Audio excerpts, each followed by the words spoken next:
Hi, I'm Stephanie Strange. Want to hear something scary?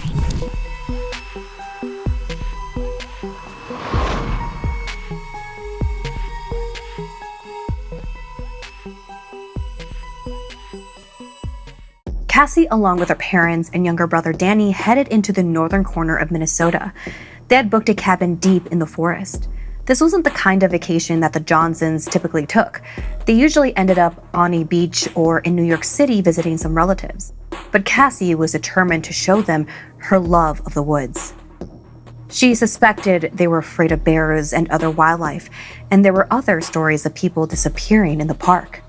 But by the end of the first day, the whole family was enchanted by the beauty of the forest, the towering trees, and the sounds of the creatures living within it. As the days went by, the Johnsons began to notice some strange occurrences. One morning, they awoke to find a dead deer in front of the cabin. Somebody or something had bitten into it, but they discarded most of the carcass. Cassie also noticed the animals that normally roamed freely in the woods seemed frightened of every sound. Despite the absence of the breeze, the trees themselves shuddered and shook. That night, Cassie had a weird dream.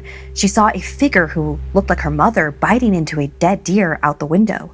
But when she crept over for a closer look, the figure disappeared, and she woke up. It had been a terrible dream, Cassie thought as she rolled over to get comfortable again. She noticed fresh bloodstains on her pillow.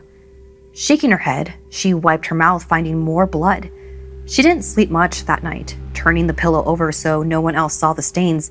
She had no idea how to explain it.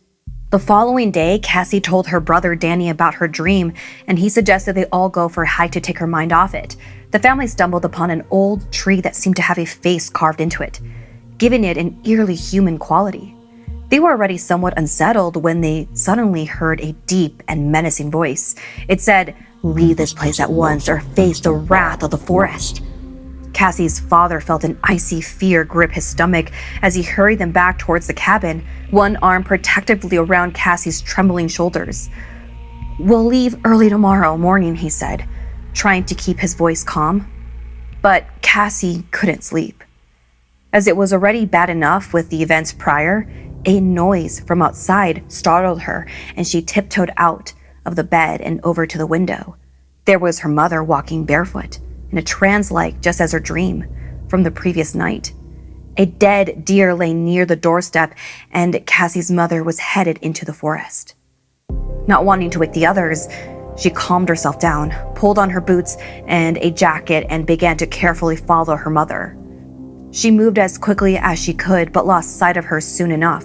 Not wanting to turn back, she wandered deeper into the forest. Before long, Cassie was lost, not knowing how far she had gone or how long she had been walking. But just like the night before, something compelled her to keep moving. Then there it was, the same tree with its malevolent expression. And standing in front of it, looking up in rapture, was her mother. To the casual observer, it might seem to be just a tree, very old and gnarled, but Cassie could feel the malevolent energy all around. Cassie's mother turned to look at her. She looked unlike herself, like something evil was within her. Her body shaking in odd patterns, her hair started to look disheveled, with blood on her bottom lips as she smiled at Cassie. As Cassie got closer to her mother and the tree spoke, repeating the words from earlier in a deep and menacing voice. "Leave this place at once, or face the wrath of the forest." Cassie began to levitate, but an invisible force held her firmly in place. She struggled and screamed, but the grip didn't loosen. Her mom was smirking down at her, which Cassie found uncharacteristic. A moment later, she fell back to the ground. Through tears, Cassie noticed her mother was holding a book. She recognized the language on the cover from her ancient history class, Sumerian. She grabbed it and flicked it open. It was a spell book with nothing to lose. She began to recite a magical incantation from the book. A storm began blowing around them as her words seemed to fill the forest with its power. Her mother let out a mighty scream, her body shaking uncontrollably as if being struck by lightning, then fell to the ground. The demonic trees started to wail in agony until suddenly they all disappeared into thin air. Cassie lay down beside her mother, hugging her, protectively, but certain she was dead. That evening, Cassie's brother and father found them after mounting a search party. Her mother was rushed to the hospital and treated for shock and exhaustion. Cassie escaped with a few bruises and scratches. Cassie's respect for the earth and quick thinking with the spell had saved them in the end. The family was in shock at what just happened, but at that moment they felt relieved knowing that their loved ones were safe. Now the forest lays dormant again, resting, waiting, at least until it needs to be fed once more.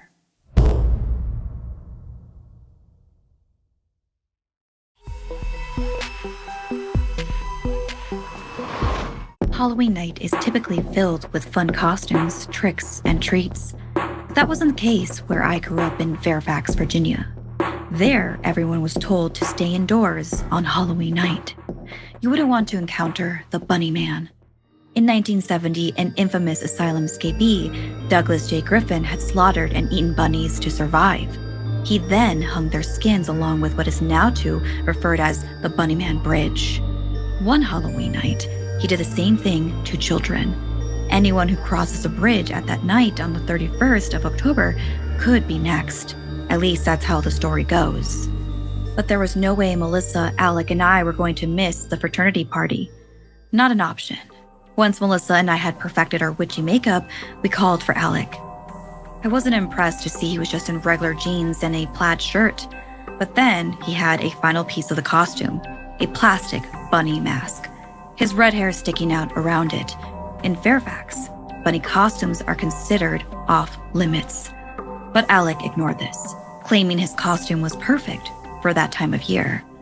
He hurried us out the door and we began to walk over to the party. The frat house wasn't far away, but it was on the other side of the Bunny Man Bridge. When we reached to the dreaded landmark, Mel paused. It was creepy, especially at night with only our phones to light the way. The bridge had stark white cement walls with no escape options. Also strange is that it looked like a rabbit hole, the darkness making under the underpass look like a warren. But what was really unsettling to myself and Mel was the legend. Was it true? The only bunny man around here is me, Alex said, laughing. We pressed on, eyes peeled in every direction, trying to concentrate on the fun we'd have at the party. It was oddly silent. No chirping crickets, no soft hoot of an owl, just dredging through the grass path, the quiet echo of the infamous bridge above us. It was almost silent and peaceful. We practically made it through when, oof! I tripped over a squishy lump on the ground. I looked down and screamed. It was a bunny, a dead, mutilated bunny with fresh bloodstains on its fur. Melissa rushed over to hug me. We heard a rustling sound in the bushes. Alex swore and stormed off after the noise. Melissa called out to him. She didn't want us to split up, but as usual, Alec was calling the shots. "Just stay there," he ordered. "I'm going to beat the crap out of anyone who did this." He disappeared into the thicket, leaving us alone. I closed my eyes, leaning into Mel and away from the carnage strewn across the ground. Waiting for Alec felt like an eternity. We didn't talk, just huddled together. I could feel the nervous shivers running through our bodies. Something jumped out from the bushes. Melissa screeched. I whipped around, not knowing what I'd find, and immediately felt relief as I came face to face with Alec, who was wearing the bunny mask still. "Alec, you scared me." I punched his shoulder. Melissa shrugged and asked if he found anything, but he shook his head no. I grabbed his arm, yanking him forward. I just wanted to get to the party and away from here. We hustled down the path again toward the frat house. None of us spoke a word. I think we were all too shooken up. Then, Melissa froze in her tracks, staring at the ground. I gasped, "Please, not another bunny." The stench of blood lingered through the air. Bile rose up my throat as the scene came into focus. Blood coated the grass, and a wave of nausea ran through me as I saw a severed human finger. And just a bit further was a lump with a plaid shirt and red hair. Alec! The bodies belonged to Alec. My legs buckled and I stumbled. As horrific as the sight was, there was even a worse predicament upon us. I spun around to face the third member of our party. The person we thought was Alec. This time, soulless eyes stared right back at me from behind the mask. "Run," the bunny man whispered. He was holding an axe. I grabbed Melissa's arm, yanked her forward, and we ran into the thicket. Melissa was pointing toward the sky. She could see the light from the fraternity house. We were almost there, just a little bit further, and no! Melissa's hand was yanked from me. I slammed into a tree, knocking the wind out of myself momentarily, before I spun back around to grab Melissa. Something wet splattered across my cheeks. Melissa's body crumbled to the floor. I fought to stay conscious, hearing music in the distance. The party wasn't far, but as I stared into my best friend's unseeing gaze, I couldn't find the strength to run anymore. The next morning, 3 bodies were discovered just a quarter mile from Bradley, Michigan's frat house. Their murder was never found, but the Fairfax residents knew who was to blame. The scattered pieces of rabbit surrounding the bodies told them enough. There is a reason you don't go out on Halloween if you live in this particular part of town. The bunny man had struck again.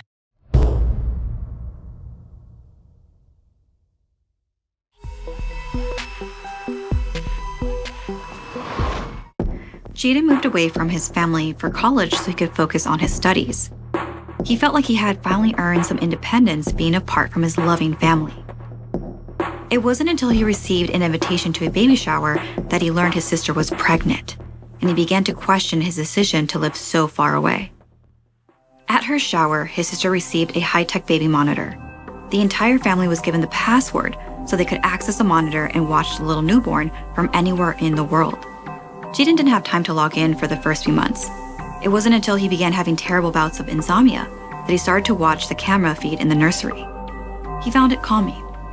There was no sound, just the sight of the baby watching something so small, sleeping so contently really set his mind at ease. One night, he noticed the baby shift slightly in his crib, as if something had disturbed his sleep. For a split second, an unhuman-like face peered up from behind the bars of the crib before quickly dropping from sight. It was there long enough to register, but short enough to be passed off as a trick of the light. He rubbed the sleep out of his eyes and focused on the screen for the next 10 minutes. He tried to catch a glimpse of whatever might be in the room, but nothing else happened or came into view other than the sleeping child. He scanned the screen for a few more minutes, unsure of what he had seen. In the end, Jaden chalked it up to tiredness and decided it was really time to try to sleep. The next night, when he was logged into the feed, he immediately caught another glimpse of the creature on the screen. It was crawling up the wall right next to the crib. In a panic, he called his sister to alert her that something was in the baby's room. It quickly vanished up the wall and off the screen seconds before his brother-in-law charged into the room. He searched the nursery from top to bottom, but there was no sign of an intruder. It was clear Jaden had annoyed the exhausted new parents with the call, but to save face, he told them he thought it was probably a mouse, and in their sleep-deprived state, they believed him. He knew his best chance was to catch the creature in the act, so he stayed up all night, staring at the screen. He was prepared to take a screenshot. However, after several sleepless nights of nothing, Jaden began to question his own sanity. He was exhausted after hours of watching the feed, but he wouldn't give up. One night at 4 o'clock in the morning, he finally saw it again. He repeatedly called his sister, but after being sent to voicemail 3 times, he gave up. He watched in horror as the torso of the thing opened up and a slimy worm dropped onto the baby's chest, causing the infant to wake up. The newborn screamed and the worm slithered inside his mouth, and with that, the creature disappeared. It was only a moment later his sister charged into the room. She must have heard the baby's cries. She rocked her child close until he fell back asleep, unaware of what had disturbed him. Because of the events that night, Jaden believed he had failed to protect his nephew, and he fell into a deep depression.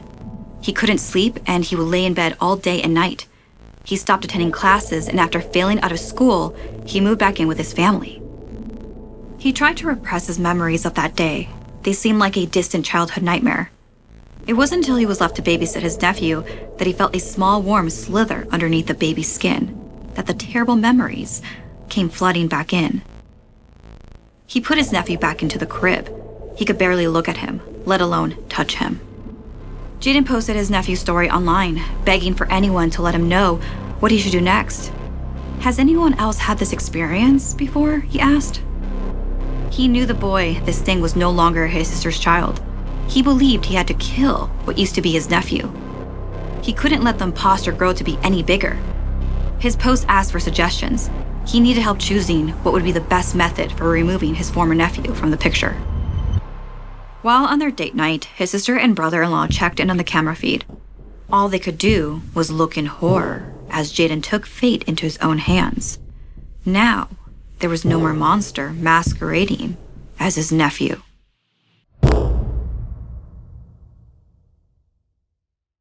Thanks so much for listening. Like and share if this video gave you the chills. And don't forget to subscribe and turn on the bell for notifications. See you next time.